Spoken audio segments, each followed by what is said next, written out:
तो मैं ये देखता हूं कि हम यहाँ पर जितने लोग बैठे हैं एक सभा में हैं और इसीलिए हम सब सभासद हैं।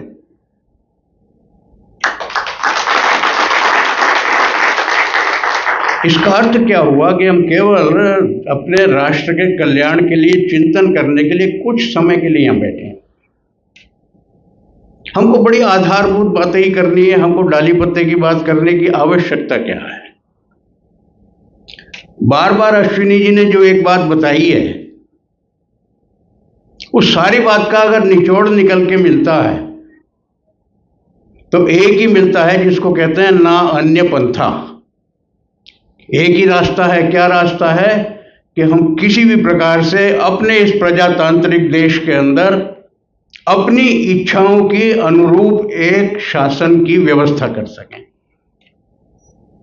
ये कब होता है? जब हमारे यहाँ राजतंत्र होता था तो लोग कहते थे यथा राजा तथा प्रजा। आज तो प्रजातंत्र है, यथा प्रजा तथा राजा।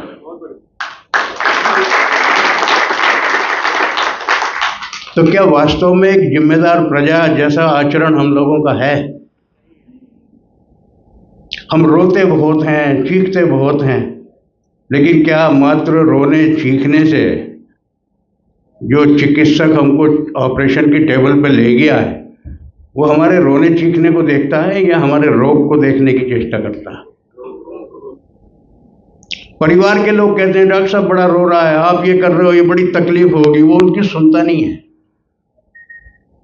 उसको उस मरीज का कल्याण करना है। कल्याण करने के लिए क्या करता है? वो डायग्नोस करता है, और डायग्नोस के बाद में जो उसने प्रेस्क्रिप्शन कर दिया फिर उसको इम्प्लीमेंट करने के लिए चाकू भी चलाना पड़े तो चलाता है।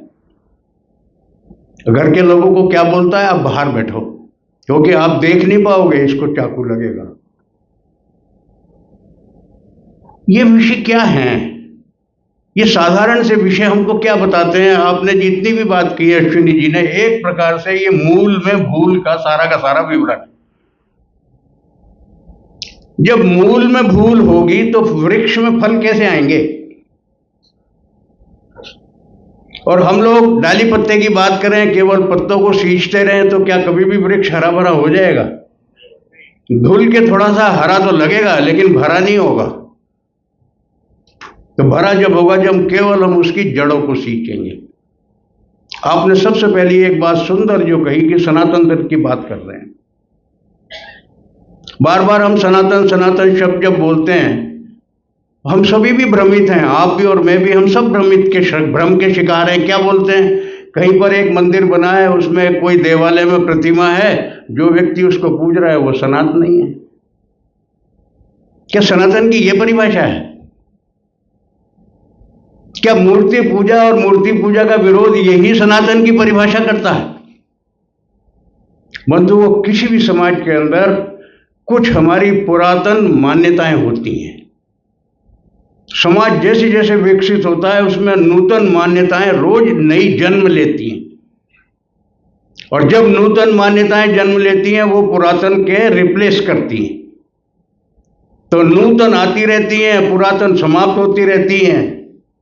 तो ये तो नूतन और पुरातन है, लेकिन जो कभी भी पुरानी नहीं होती और नई भी नहीं होती वो सनातन होती है।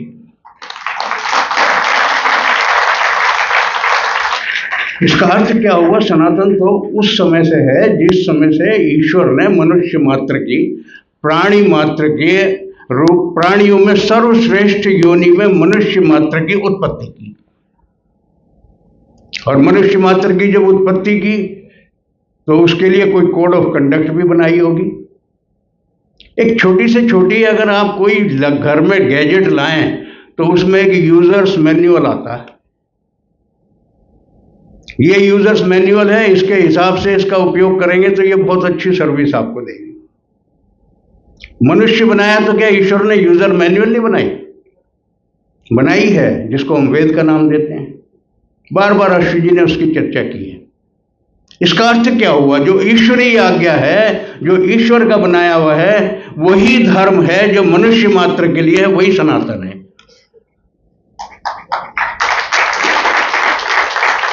इसके बाद तो मनुष्यों ने अपनी मर्जी से बहुत कुछ बनाए। ईश्वर बनाएगा तो वो क्या है, और जो मनुष्य ने बनाया तो क्या है? स्वर्ण में और पीतल में कोई अंतर नहीं होता क्या?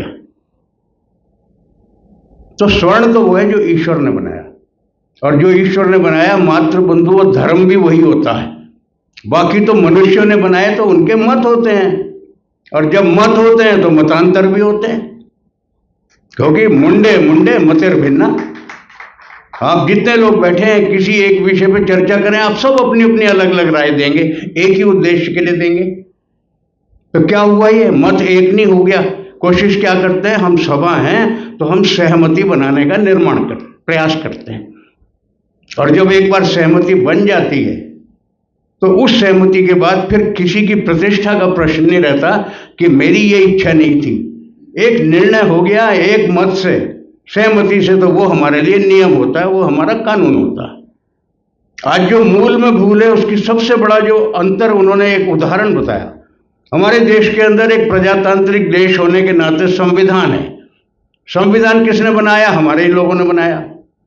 बड़ी हम उनकी स्तुति करते हैं, बड़ी उनकी प्रशंसा करते हैं। आज हमारी समस्या क्या है? दो ही समस्या है। संविधान बना है तो संविधान के अनुसार हमारा शासन नहीं चलता, पहली समस्या तो यह है। दूसरी समस्या यह है कि संविधान इतना अपूर्ण है, किसी भी हमारे देश की जो वास्तविक परिस्थिति है उसको एड्रेस नहीं करता। क्या है? कॉपी पेस्ट है।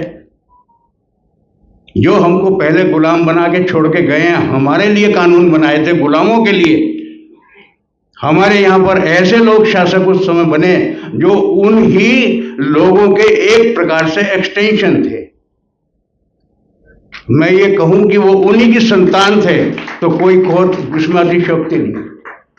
संतान किसको कहते हैं? जो सम्यक तान, सम और तान, जो किसी भी विषय को आगे बढ़ाए वो उसकी संतान होती है। तो अंग्रेजों के विषय को अगर किसी ने आगे बढ़ाया तो क्या अंग्रेजों की संतान नहीं है वो? हमको उस संतान वाला जो ये मैटर है इसको किसी तरीके से स्टॉप करना है। हमको दो ही काम करने हैं। एक तो पहली ये कि जो हमारा संविधान है जिसके अंदर इन्होंने बताया कि हमारे फंडामेंटल राइट्स हैं, हर सुप्रीम कोर्ट में केस जो है वो केवल और केवल फंडामेंटल राइट के इर्द गिर्द लड़ा जाता है। लोअर कोर्ट तो कुछ करती है, हायर कोर्ट कुछ करती है, लेकिन सुप्रीम कोर्ट तो मुझे लगता है कि सबसे ज्यादा लग्जरी एंजॉय करती है। मैं स्वयं एक एडवोकेट हूं, मैं जानता हूं, और अश्विनी जी उस बात की पुष्टि करेंगे। क्या है वहां पर? केवल और केवल फंडामेंटल राइट्स को देख के उसी के हिसाब से मानक बनाते हैं। फंडामेंटल राइट कौन सा ऐसा हुआ कि जिसका इसके अंदर में अवेल ना हो? और आपने बता दिया कि हमारे हर फंडामेंटल राइट की अवहेलना करने वाला हमारे देश के अंदर कानून बना हुआ। इसका मतलब यह है कि कानून जितना भी है वो पर्याप्त ना भी हो, लागू वो भी नहीं होता है। तो पहला तो समाधान हमारे पास ये है कि हम सबसे पहले सरकारों के ऊपर में, हमारी कितनी भी इच्छा की सरकार हो, हमारे कितने भी चहेते लोग शासक में हों, लेकिन हम उनको इस बात के लिए जनमत के आधार पर बाध्य करें कि वो संविधान के अनुसार, नियम के अनुसार शासन चलाएं। इतना हो जाए तो ये दूसरा स्टेप ये है कि फिर इस संविधान को बदलिए। गला सड़ा है और ये हमारी इच्छाओं के अनुरूप नहीं है, और जो डिजायर्ड रिजल्ट है वो इसमें से मिलते नहीं है। लेकिन ये कब होगा?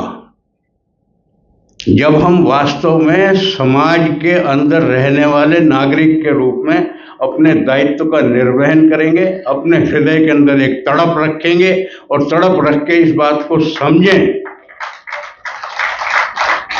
कि संगठन ही केवल इस समस्या का समाधान है।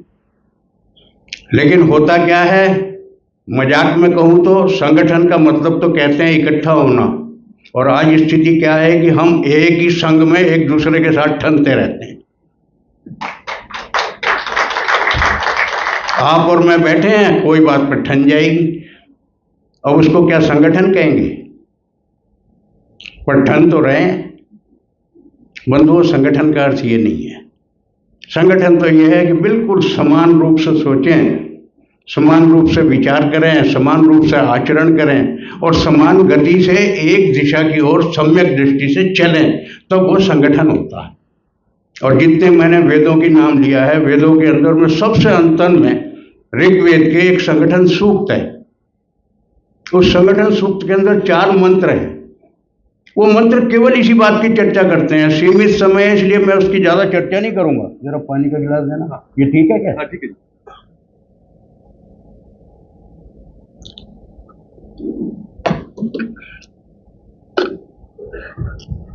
संगठन का अर्थ केवल एक ही है और उसका मूल जो नियम जो बताया, उसका समाधान वो अश्विनी जी ने पर्याप्त रूप से बताया।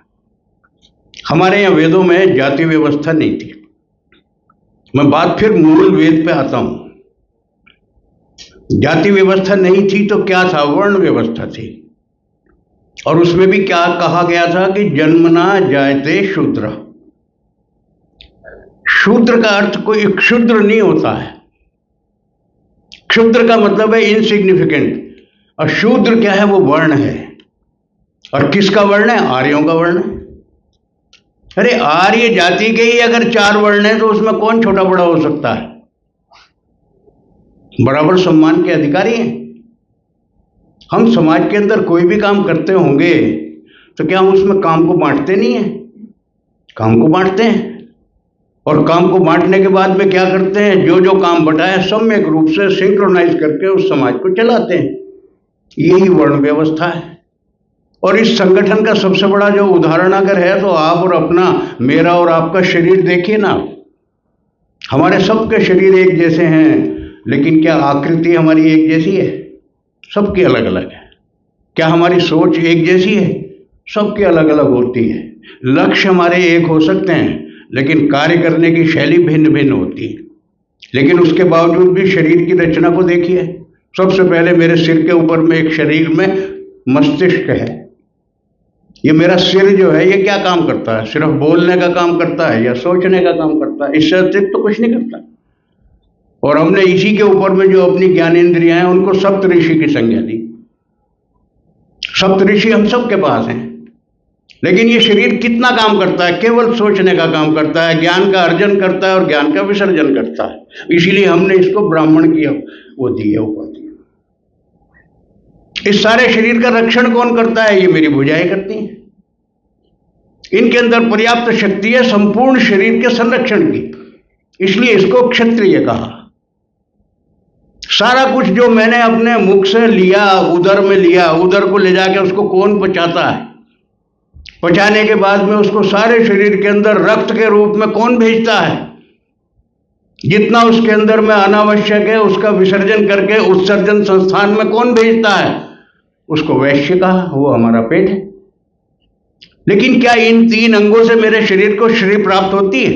श्री कब प्राप्त होती है? जब मेरे घुटनों में दम होता है, मैं चलता होता हूं। ये मेरा शूद्र है। आप बताइए, समाज के अंदर में जैसे मेरे शरीर में पैरों का महत्व है, क्या इस समाज व्यवस्था के अंदर शूद्र का महत्व नहीं है? श्रीहीन होता है मेरा शरीर जिस समय मेरे पैर कमजोर हो जाते हैं। तो बंधुओं, काहे का झगड़ा है? संगठन का अर्थ केवल यही है कि शरीर का प्रत्येक अंग, शरीर का प्रत्येक अंग केवल और केवल शरीर के संरक्षण हेतु सम्यक रूप से, संगठित रूप से इस शरीर के संचालन में सहयोग करता है तो संगठन कहलाता है।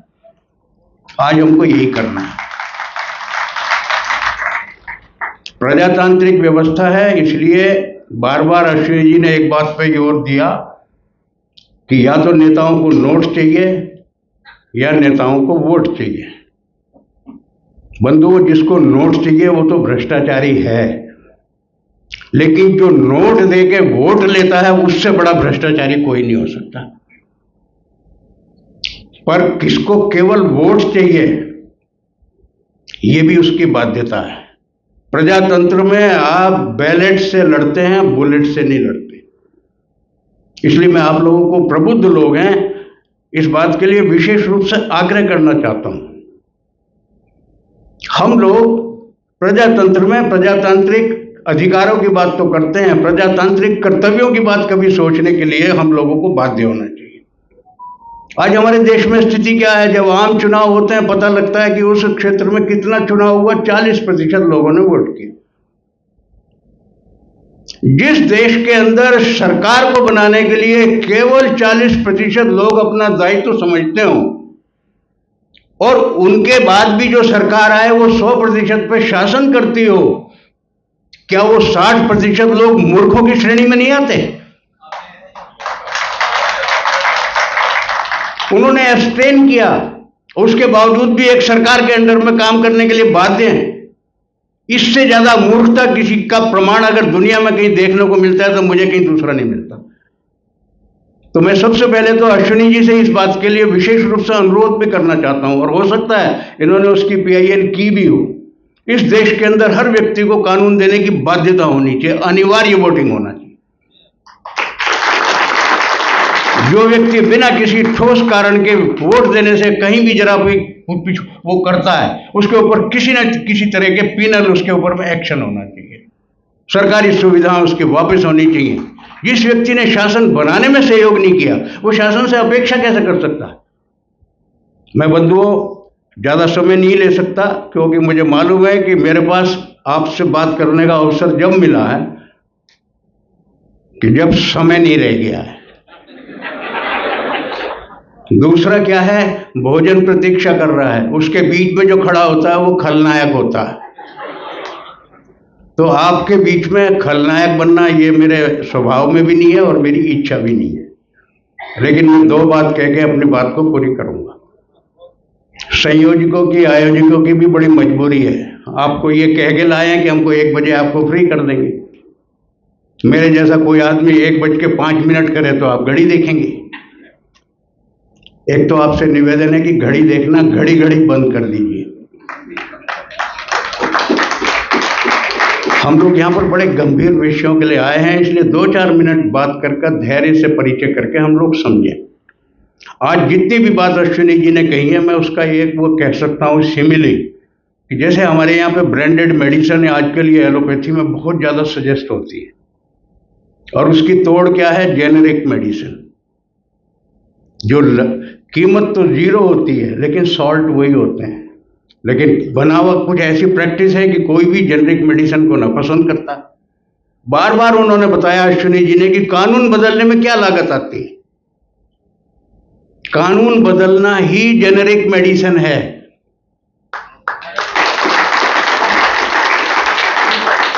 बार बार बताया जा रहा है कि डॉक्टर अच्छा है, दवाई नहीं है। क्या करेगा डॉक्टर बिना दवाई के?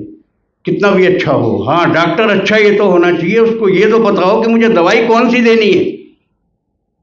और अगर डॉक्टर अच्छा नहीं है, नीम हकीम है, तो खतरे जान तो वैसे ही है। आवश्यकता डॉक्टर की भी बहुत अच्छी है। आज ईश्वर की कृपा से आपके पास एक बहुत अच्छे डॉक्टर उपलब्ध है, लेकिन वो डॉक्टर भी इसीलिए आज अपने आप को मजबूर समझता है कि उसके पास में अच्छी दवाइयाँ उपलब्ध नहीं है। और अच्छी दवाई इसलिए उपलब्ध नहीं है कि आप और मैं एक संगठन में, एक आवाज में संपूर्ण देश के अंदर इस प्रकार की एक शक्ति का निर्माण नहीं करते हैं जो हमारे शासक को इस बात का एक आश्वासन दे सके कि आप करिए, हम आपके साथ हैं। जब तक ये आश्वासन नहीं हो सकता, जब तक हम जातियों में बटे रहेंगे। जब हम चुनाव के वक्त पे ये देखेंगे मेरा रिश्तेदार है, ये मेरी जाति का है, ये मेरी पार्टी का है, तब तक बंधुओं यही होता रहेगा। और अंत में एक वाक्य, जब भी हमारे यहाँ पर सारी वोटर लिस्ट की गणना होती है तो बताया जाता है मुस्लिम कितने हैं? 20%, ईसाई कितने? इतने प्रतिशत। कभी हिंदुओं का प्रतिशत किसी ने सुना है?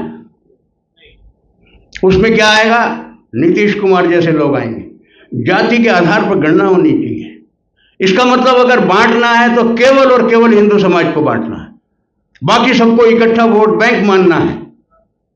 इसका मतलब यह कि वोट तो हम हैं लेकिन बैंक नहीं है, और जब हम वोट बैंक नहीं है तो हम पे बैंक कौन कर सकता है? प्रजातंत्र में एक ही तरीका है, वोट बैंक बने हम, तो खाली वोटर नहीं बने, हम बैंकर बने।